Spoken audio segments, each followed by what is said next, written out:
welcome to the 30-minute hour.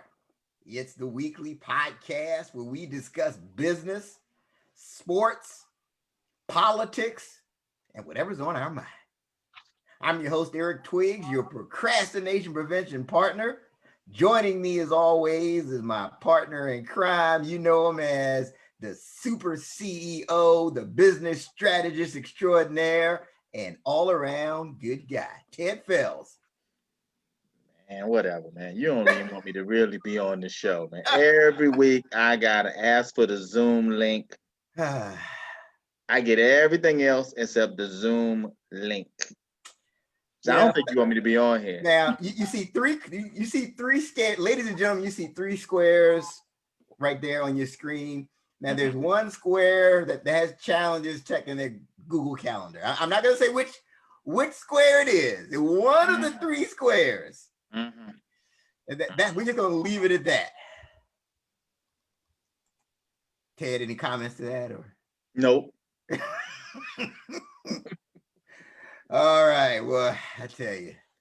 So as you can see, this is not your everyday podcast. You can watch us here every Monday at 7 o'clock on the 30-minute hour Facebook page. You can also go to the 30minutehour.net. You can see the YouTube version and you can listen to the audio version as well. Ted and I are actively involved in the What Now movement. I'm going to talk about that in a second. We've got a guest that's here. You see this third square. We're going to introduce her. But let's go back to the What Now movement. It was Motivational Monday today. And let me tell you, Jen Brazelton, she bought it. She really brought it. So, I mean, I think people just need to go back in and check it out to really get your dose of motivation. I mean, what she talked about will really get you ready to run through the wall and take that thing to the next level and really go after that greatness that's in front of you. So check it out. So just because you missed Motivational Monday, you can still replay it on Tuesday, though, right? Right, exactly. Matter of fact, they can go in on Thursday, Friday, whenever. Get your motivation when you get it. Exactly. You can still get that motivation, whether it's Monday or not, but we do it on Monday. So if you want to be on time with that thing, you want to join us for Motivational Monday to really to get it going. So not only is it Motivation Monday, it's Marketing Monday. So this is your opportunity to get discovered. I mean, this is your opportunity to get that big, you've been looking for that big break. If I can only just come across the right person, right? I mean, that's going to take my business to a whole other level. That right person is in the What Now Movement Facebook group. Yeah. So go ahead and put your link in there, put your business link so we can go ahead and refer you. We can support you and take things to that other level. So Ted. Yes, Sarah. I've got something that's on my mind. Please, Eric, share. So this really was inspired by our guest today. She deals with people's finances. So I thought today would be an ideal time to talk about the key to your financial breakthrough. That's right. The key to your financial breakthrough. Okay. So that's it. I'm done. Right. That's what this young professional golfer, his name is Ben. That's what he told his wife, Valerie. He had a Frustrating day on the course. Something I can relate to. That's a whole other podcast. But so at the end of the second round of the Oakland Open Golf competition, he was in last place.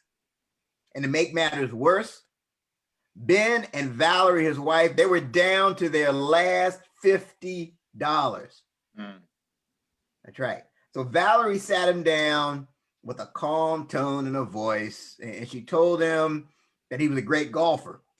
And she encouraged him to stay focused on his plan because he would eventually begin making money. on the Pro Tour. He had to focus on the plan. He started feeling better. He was inspired by Valerie's words. He went out the next day and finished in the top 16 of the tournament. Within the next 2 years, he won 3 consecutive PGA Tour events. And as a result of all of his winning, he received several lucrative endorsement deals, which put an end to his financial woes. Wow. That Ben in this story is Ben Hogan. And today, Ben Hogan is in the Golfing Hall of Fame, and he's considered one of the greatest golfers of all time. Why did I tell you that story? Because Valerie, she was successful in reminding Ben of what was possible if he would stick with the plan. So that gets us to the key to experiencing your breakthrough. Here it is again. This is where you pull over to the side of the road. If you're driving, if you're on your treadmill, you need to stop. If you've got a ham sandwich, put the ham sandwich to the side. Put the ham sandwich to the side. You can come back to it now. Put it on a paper towel, but put it to the side. That's right. Got to put it on a paper towel. So here it is. Here is the key to experiencing your financial breakthrough. You have to place more focus on the plan than you do the problems. That's it. You have to focus on the plan. You know, I talk to different people I'm coaching, and they go on and on and on about the problems and the debt and the this and the that. You got to focus on the plan. And Valerie was able to help Ben to do that. If you can do the same, that's a key to your financial breakthrough. Wow. And that's a perfect tie-in to our guest. You know, we're on a time crunch this week. This is a first. The 30-minute hour is going to be reduced to about 30 minutes. It's a new concept we're working on, the 10-minute hour. That's right. Get it in. I'm going to talk as fast as I can, but our guest today, she has a passion for helping people to develop their financial plan. Remember, we have to focus on the plan. You want to have that breakthrough. She is a native of Augusta, Georgia. She received her BA in accounting from Augusta State University, which is now Augusta University, and back in 2008. And afterwards, she earned her master's in business administration with a concentration in accounting from Brunel University in 2014. She has obtained her enrolled agent certification through the IRS, which gives her the authority to represent her clients before the IRS and state tax agencies. Now, let me tell you, you're going before the IRS, you need somebody like her to represent you. Trust me, you want to go in there by yourself. All right. She specializes in working with small business owners and entrepreneurial individuals who seek to expand their financial business knowledge. She's facilitated over 40 small business seminars with an emphasis on bookkeeping and tax knowledge. Not only does she offer tax services, but she also offers clarity, consulting, and coaching to small business owners and married women. Now get this, we want to get into this with her. She recently finished a project to serve married women all over the world called the Resilient Woman Series, the Wife Edition, How to Build Resilience, Rise to Confidence, and Live a Life You Desire. Now, she spent over 50 hours interviewing and getting to know resiliency experts from the United States, Europe, Australia, and other parts of the world. She's dedicated this project to married women who are feeling frustrated, tired, and feeling like they do not have a voice at home, in the workplace, or their communities. It's truly a courageous movement. Please join me in welcoming to the 30-minute hour podcast, Tabitha Hollimon. Hi. Thank you so much for inviting me here, Eric and Ted. Y'all are so awesome. Thank you for leading the way and putting a mark for other young men to follow in and know what it looks like to actually influence the world through something positive, through digital. I mean, we can't all gather really right now. So thank you for your efforts and your service. Oh, thank you. Yeah, definitely appreciate you saying that. And it's an honor and a pleasure to have you on the show. I know you and I have talked and you've done a couple of things in the What Now movement. I mean, you have some classic Financial Fridays that I think everybody needs to go back and watch to make sure you get your financial house in order. But we definitely appreciate you joining us. So at what point in life did you realize that this was like your calling, that you wanted to help people to expand their financial knowledge? So I want to tell you a little something about my purpose. So when I was younger, say in the 5th grade, I thought my purpose was to save lives, maybe to be a brain surgeon.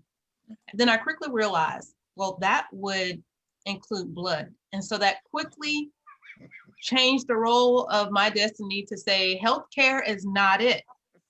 And so I checked my personality, I checked my comfortability level. And what I came down to was one day I'm going to be an accountant.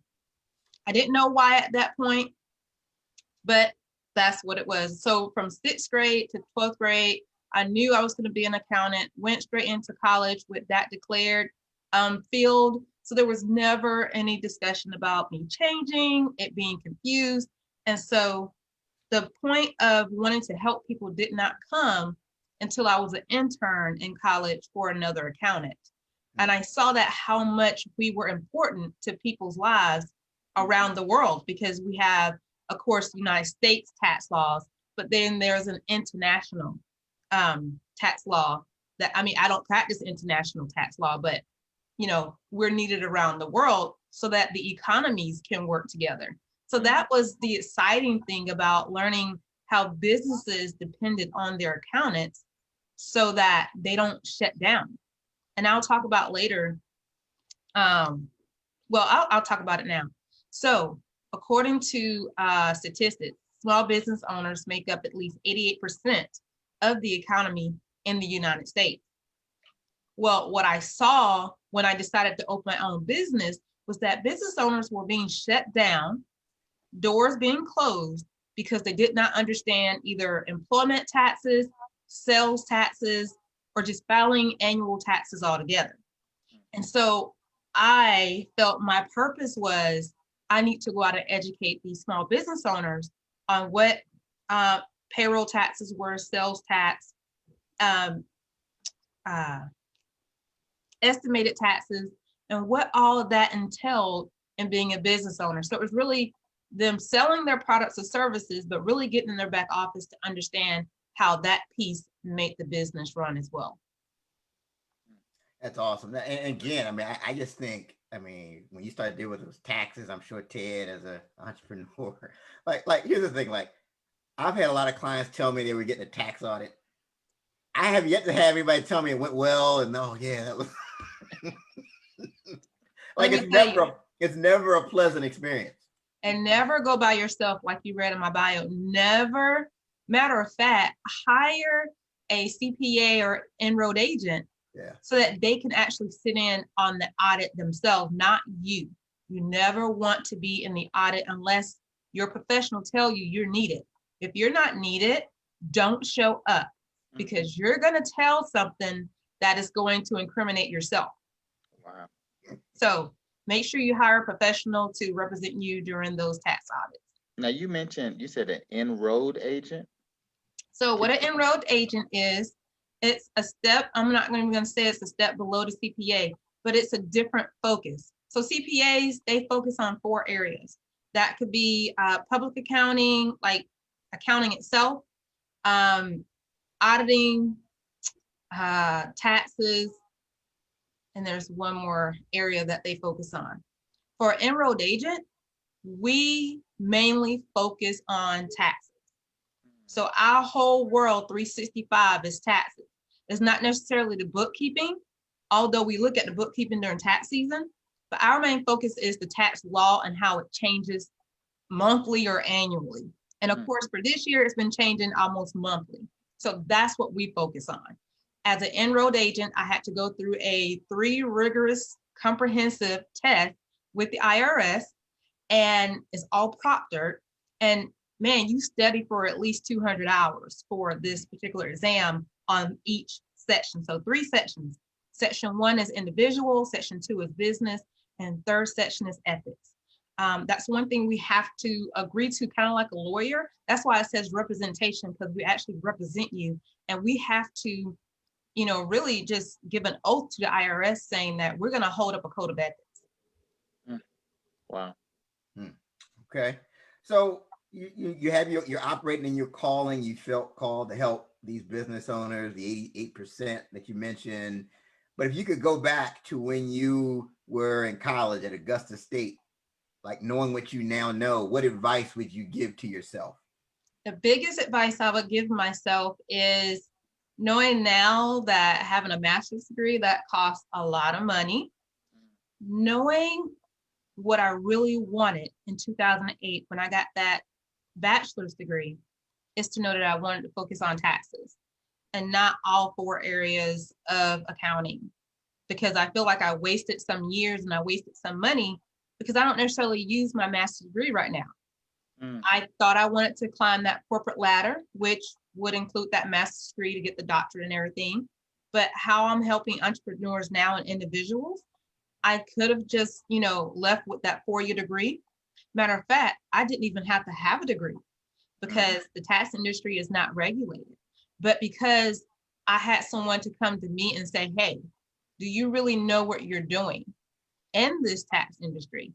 And so that bred me to want to get the enrolled agent, because we have to have continuing education every year. It's mandated that we have it or we lose that particular designation. And so I would tell myself, know what you want, have clarity to know how you want to live your life, know who you want to help, know if you want to stay in an organization for 30 years or if you only want to stay 5 years. Know those answers before you get down that 10-year path and you look back and you say, you know what, I'm doing something that I really don't want to do. Wow. The next one would be to date casually and enjoy life. I was too serious at the age of 20 when I went into college. I was too serious about life. I would tell myself to network more. Of course, I went out every weekend, clubbing. I would say limit that and network. I would give myself grace. I was very hard on myself in college. I was perfectionist. I was in competition with other women. So I would have told myself, cut that out. It's community over competition, whether you're in college, in business, or in the workplace. And those are the main things I would, really advise myself is to. That's all you would tell yourself? That's all I would tell myself. Man, we have done this, Eric, at least 50 plus times. I have never heard someone really have that raw conversation with their younger self like you just broke it down. I mean, I want to tell you, I have been through some struggles in my life, and that 4-year degree, going on to get the extra 2, that costed me an extra $50,000. So that would have been a serious conversation, because finances is one of the important things in marriage, whether you're single or married, whatever it is, it's one of those things that will either make you or break you, because we all know we're all defined by what we do, which we shouldn't be. We should be defined by the person that we are. We are worthy regardless. But when you're that young, you don't understand that concept. But do you think that school really helps students to kind of have an understanding of real world type scenarios versus, okay, well, we're going to go through these certain, aspects of study?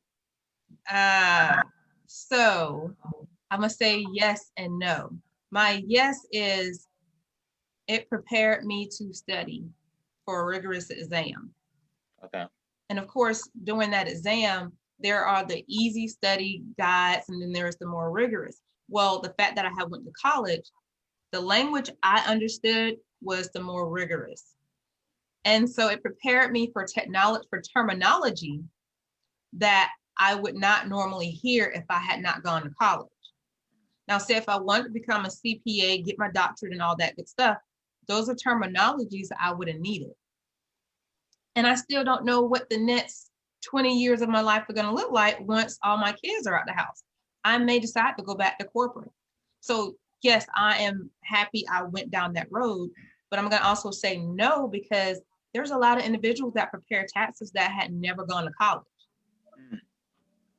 Now, are you a CPA now?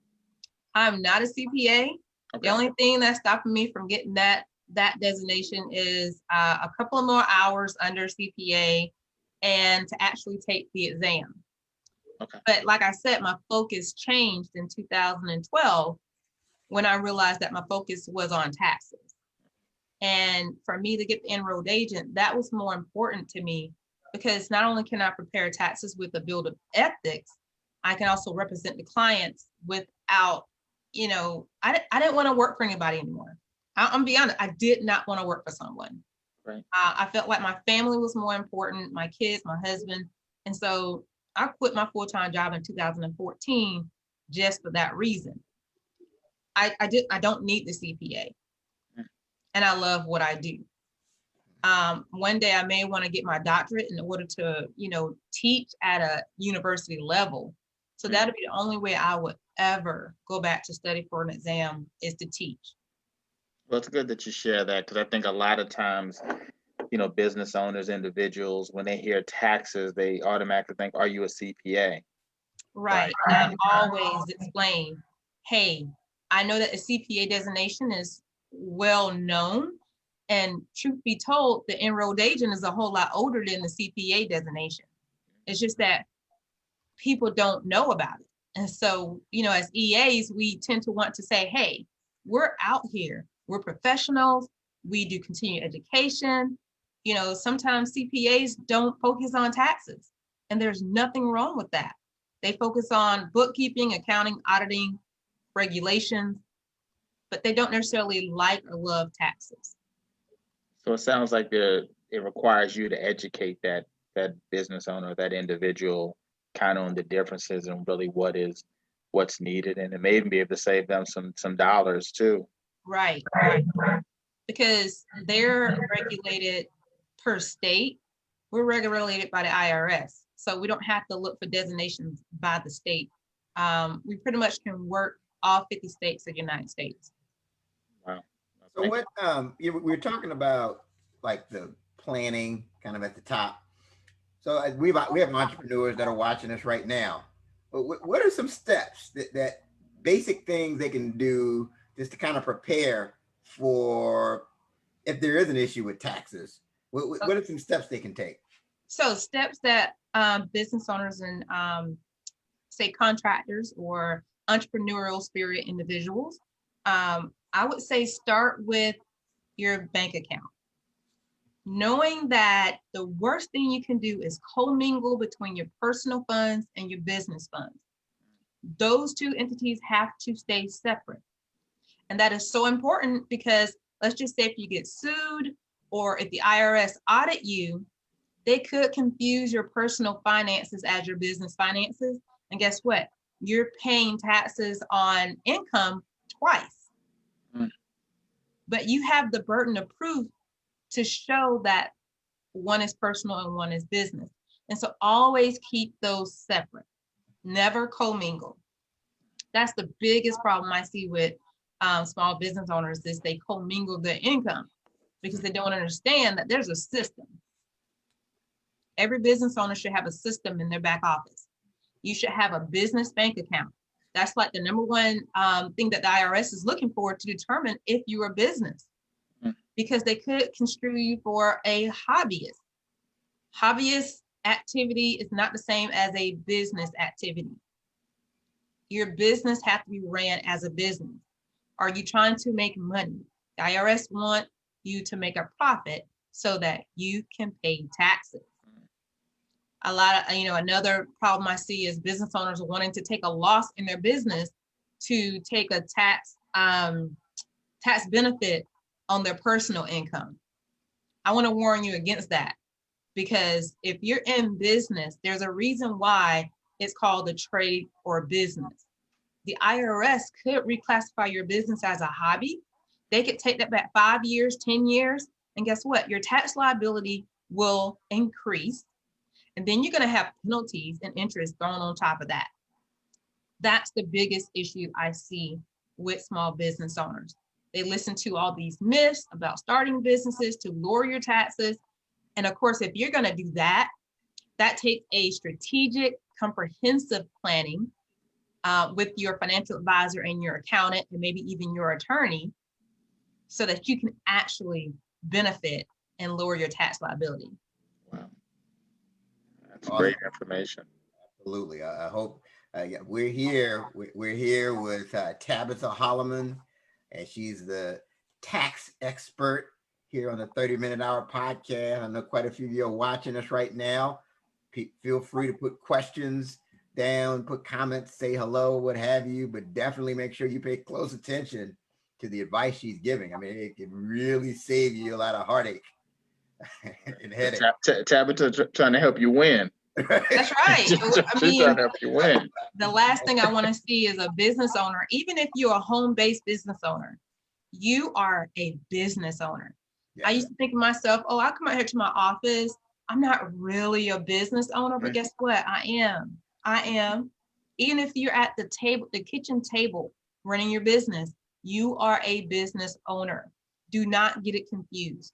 What some of the other things I see business owners get wrong is tracking their mileage, tracking their income, scanning their receipts, because if you're in an audit situation, the IRS doesn't just want to see your bank statements, your credit card statement.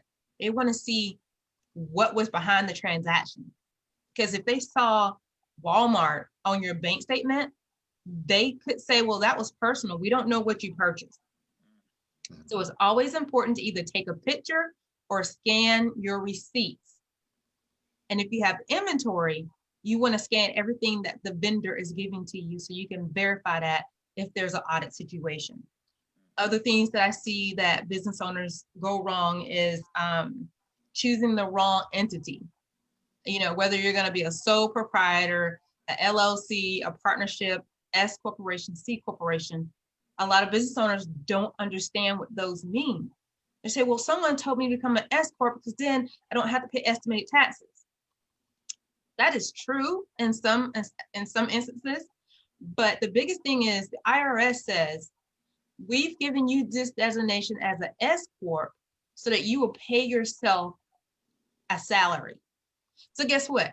You're not typically paying estimated taxes, but you will be paying payroll taxes, because that was the whole point of starting the S corporation designation anyway. It's you file your LLC with the state, and then you can request to be taxed as an S corp with the IRS.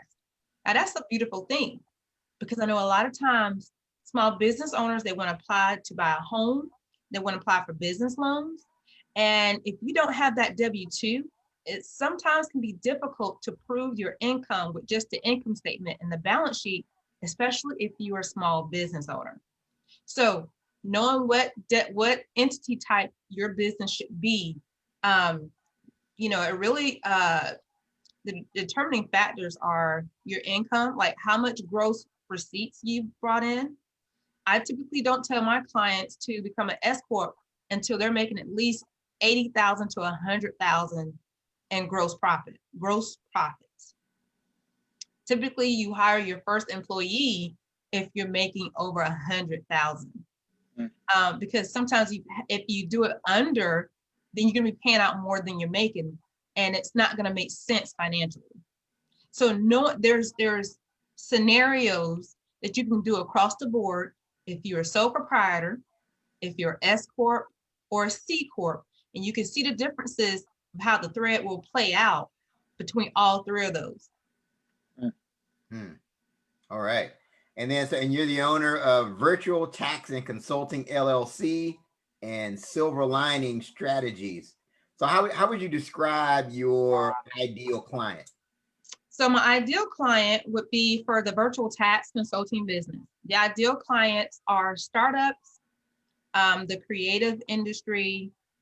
If you're like in the barbering, salon, spa industry. Those clients typically are under $1 million. They have 10 or less employees. Now, I don't do payroll, so we will outsource payroll. But it's really about that client that's on that startup level who has no business knowledge, or if you're a seasoned business owner, you want to know how, if you're doing something wrong because your taxes are inflating every year, you want to know if you're purchasing inventory or equipment at the wrong time or the wrong year. You know, there's a lot of tax planning, because so say if you're taking a loss this year, it makes no sense to go out and buy a lot of equipment. We want to wait until the next year when you're making more money. And so it's thinking about things like that, because we all know in business, we can only take up to a certain amount of loss in an annual year, and then it's going to carry over.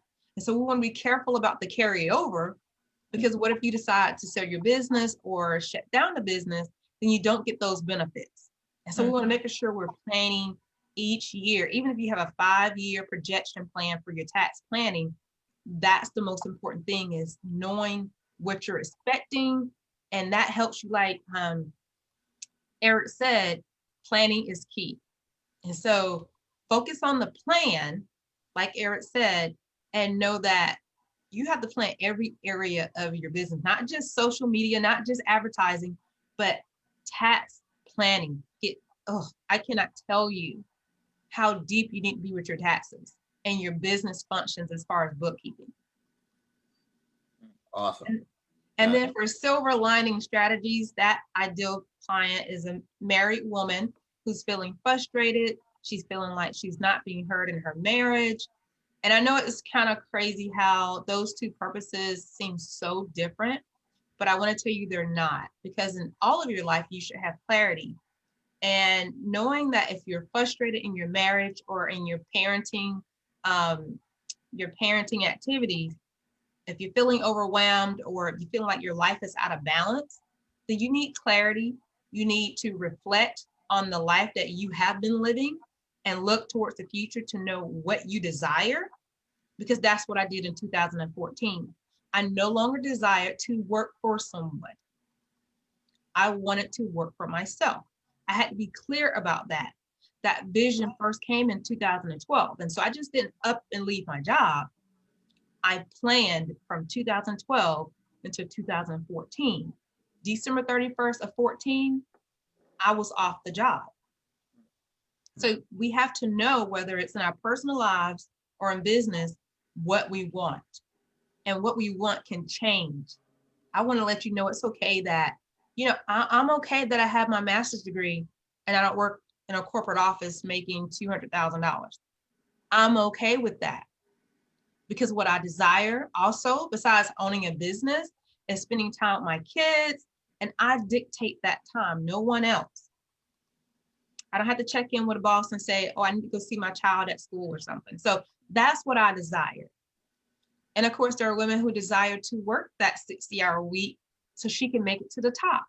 It's all about having clarity, being, restored if you've been hurting, or, healing, having respiration with yourself and a, relationship that may have broken down, or even feeling fulfilled. Do you feel fulfilled today? Because that takes a lot of planning, a lot of reflection, and guess what? A lot of grace. Mm-hmm. So that's what I focus on with my clients, with the married women, is really reflection and knowing what she wants. Mm-hmm. If that marriage is crumbling, girl, let's pick that back up. And it starts with her. We cannot change anyone else. We can only influence. And so that's what I try to teach in the coaching arena with married women, is how we can influence our spouses and our kids to have a more productive household. Because guess what? We all have systems in our homes, and we have to be in control of those systems. The children can't be in control of the system. It's mom and dad. And at the point when women feel frustrated, we don't want to lose the most important assets, and that is our kids. That is our husbands. We want to be clear. totally clear about what we want. If you want to stay married, then guess what? There's going to have to be some internal change that's going to have to come along with that. Now, if you want to stay the way you are, you know, I don't talk in that arena. I talk in the arena of, I know there's some issues within myself, and how can I influence my husband, my kids, and my community so that it can be better all around? Because guess what? My kids are going to have to go into that community one day as an adult. So, yeah, I mean, this is just really interesting. This whole dynamic about, you know, the wives, the women that you work with, and then you just finished this project called the Resilient Woman Series. Talk about that. Talk about how did that come apart? How did that come together? And what did you learn from that? So that was birthed out of my own faith and marriage struggles. I'm a second-time married woman. My current husband, we're so different. And, you know, by the time we were within our 5th year anniversary from marriage, we were like, you know what, we're too different. We don't need to be together. There's someone else out there that can make you happier than what I'm doing. So we're both having this conversation. And then for the next 5 years after that, we decided to fight for each other. So we decided that divorce was not an option. We decided we're better together. And that went through a series of counseling, having pastoral counseling and then professional counseling, and just seeing the other side. If I would have left my husband 5 years ago, I don't want to know what that looks like today. I don't want to, because I know that it's best for the kids. It's best for both of us to show each other grace every day, and we fight for each other. And so that's where the point where we're going to have to fight for somebody one day. So why not fight for the one that you're with today? And that starts with the commitment to yourself, to know that I'm hard-headed, I'm stubborn, you know, I want my way. But I also have to be able to give and sacrifice. And as a mom, we all know about sacrifice. But as a wife, do we really know what that sacrifice looks like?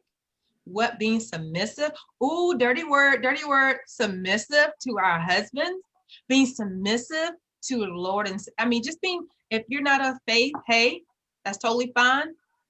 One of the things I talk about is where our identity lies in. And for me, my identity lies in my faith and what God says I am. And if he has given me a gift of a husband, then, you know, in Philippians 5:22, he tells me to be submissive. He tells me to respect my husband. And so I have to live with that daily. I have to drink that. I have to eat it. I have to live it. And so that's what I influence. That's what I want to teach and educate to women, that we have to make a change sometimes. And that's not to say that women can't be at the top of their game in the workplace, in their business, in the community. But guess what? At home, we have a goal. God had a goal for us.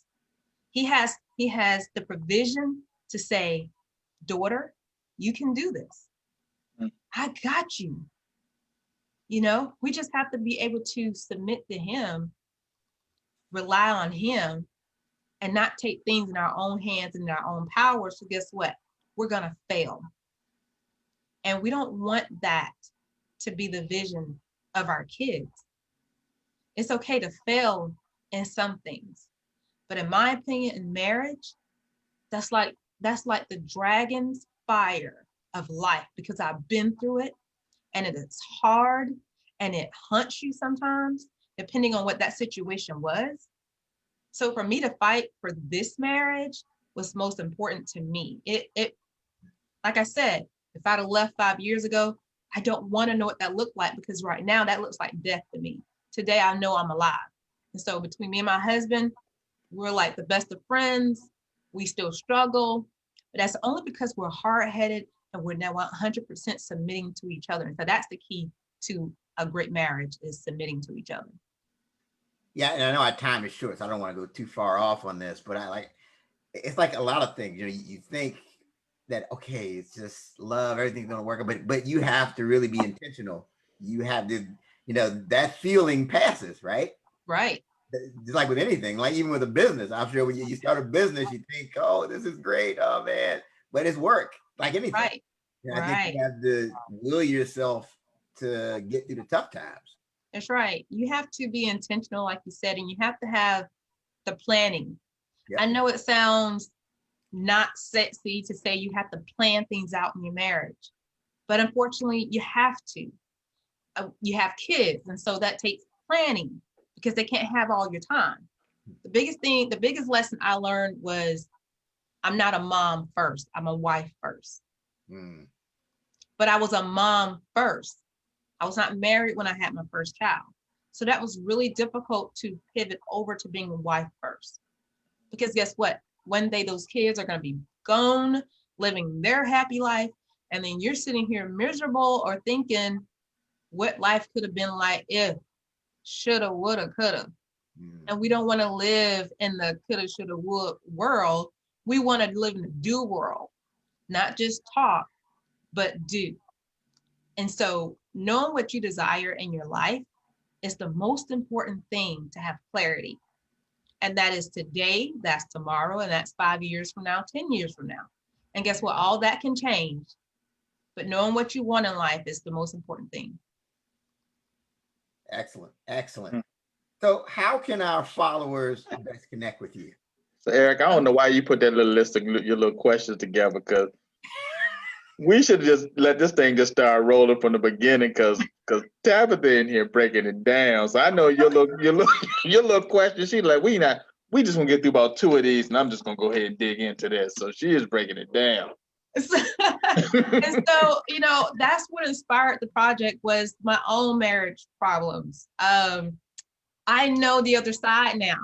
When I wanted to leave, because I was ready to pack my bags. Yeah, I'm that way. I'll start over. Hmm. I will. I don't need you. That's where I was.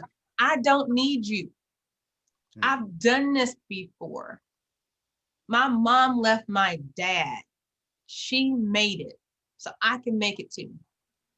But then I had to realize it's not about me. It's about us. We made commitment.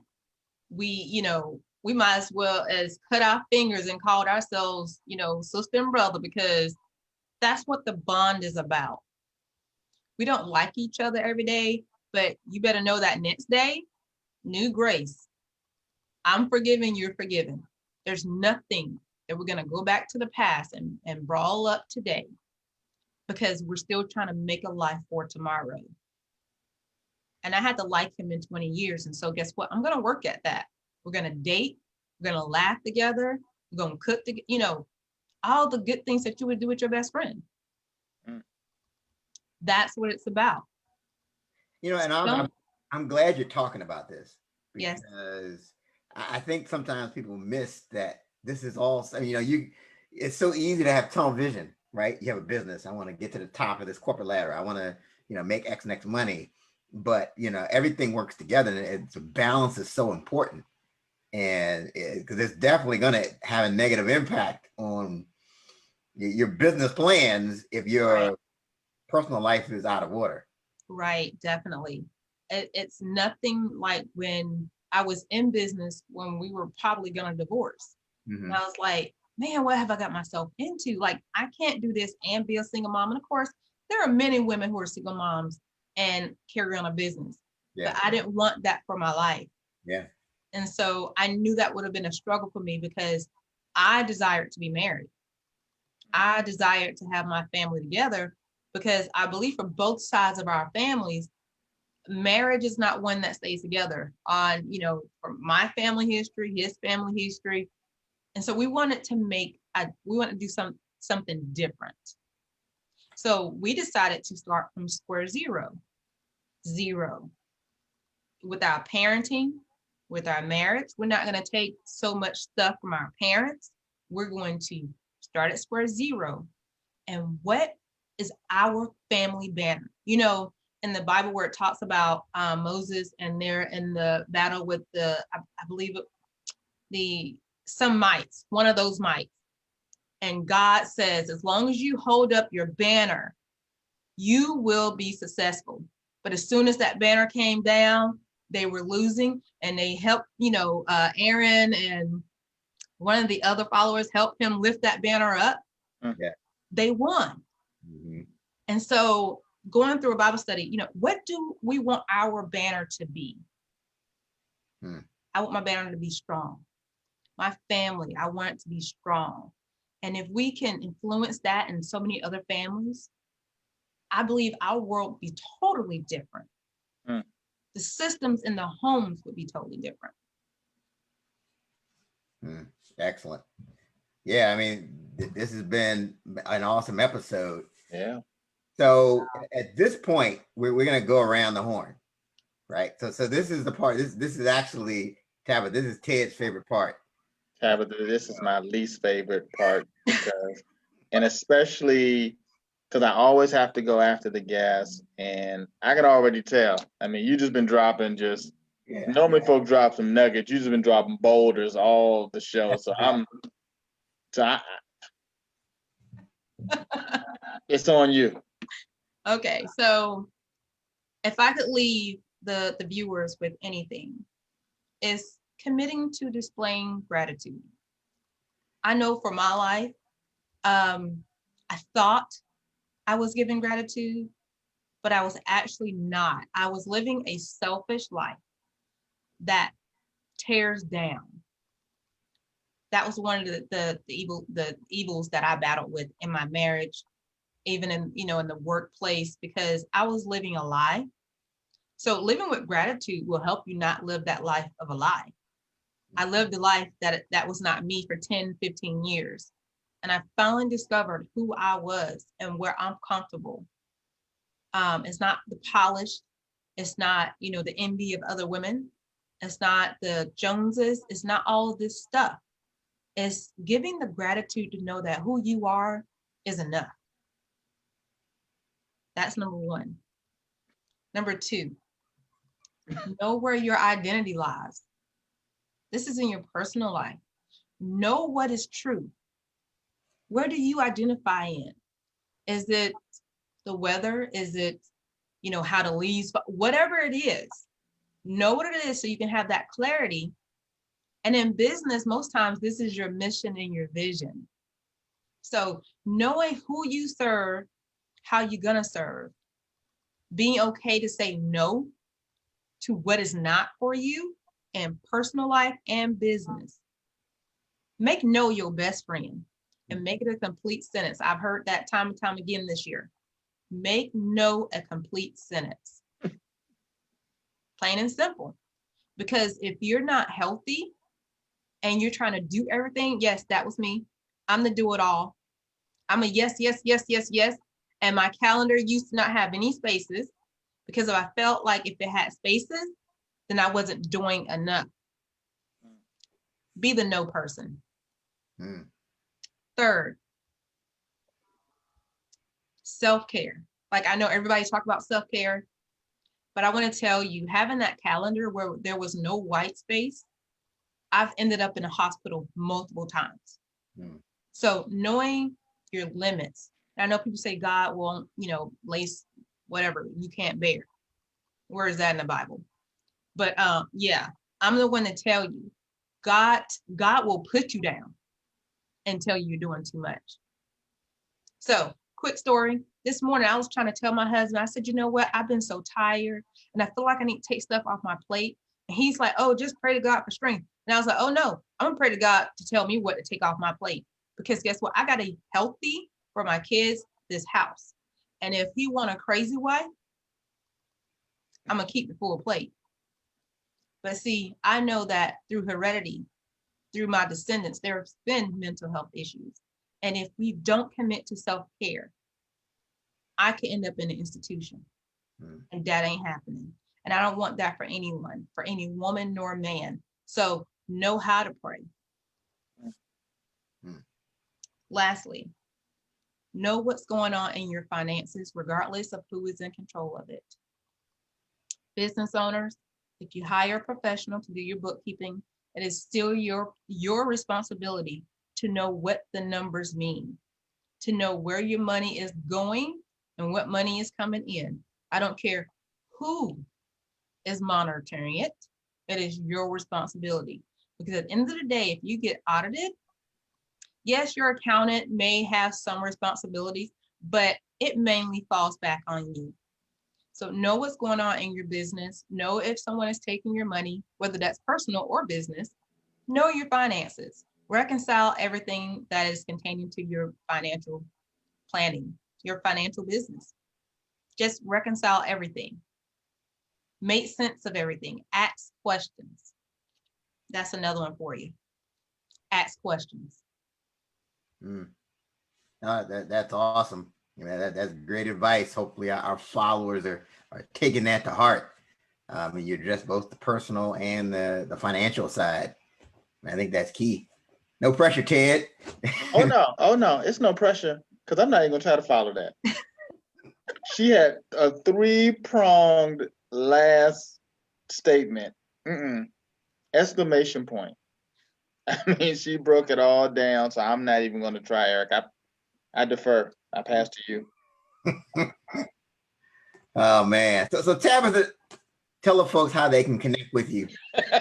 Of course, you can connect with me on Facebook. I have 2 business pages. One is Tabitha Hollimon, Speaker Coach, and then the other one is Virtual Tax and Consulting LLC. My website is availyourbusiness.com, and you can email me for the Resilient Woman series. You can email me at theresilientwomanseries@gmail.com. And of course, if you go to the website, you'll get all the contact information there. We can set up a Zoom call so I can give you a free consultation. I love educating small business owners and building a community with other women so that we can pull each other up and embrace each other, encourage each other, and really inspire each other for the next generation. Well, I'm sure some of our viewers are gonna definitely be reaching out to you because I've seen more thumbs up and little hearts popping up. That's why I knew I wasn't even gonna try to come after you. It was too many little hearts popping up and thumbs going up throughout this show. So absolutely, we appreciate you sharing. Yes. My passion is both. It's twofold. I love business owners, but my passion and my heart is for married women, because once that foundation is torn, we see the devastation in the world today, and it starts at home. In business, it starts at home. Kids in school, it starts at home. So we got to build a strong foundation in the homes.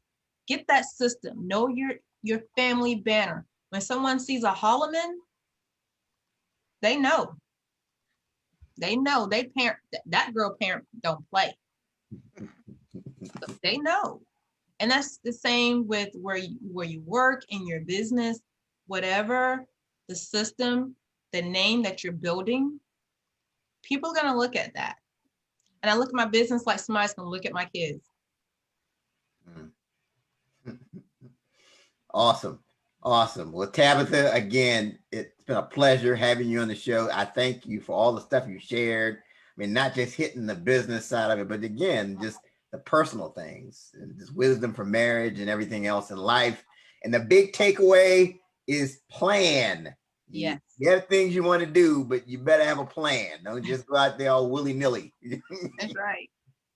And talk to Tabitha so she can help you with your financial plan. Yes. That is the key. All right. So that is our time. Wait. Oh. I like how you did that though, Eric. I just want you to know I saw that, right? Okay.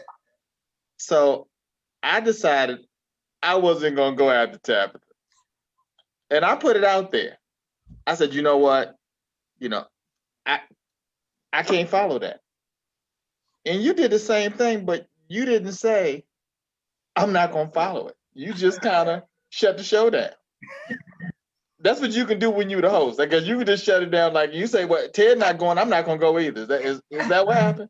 Hey, she said everything that needed to be said. It's like a church. Sometimes you just got to go right to the benediction. That's it. Hey. All right, guys. I got to be jumping off right now. But thank She you got- so she much gotta go for having now. me on here. Thank you, Thank Tabitha. you. It's been a pleasure having you on the show. And for everyone else, we'll see you. Have a great one. Go to the 30minutehour.net to check out our previous episodes.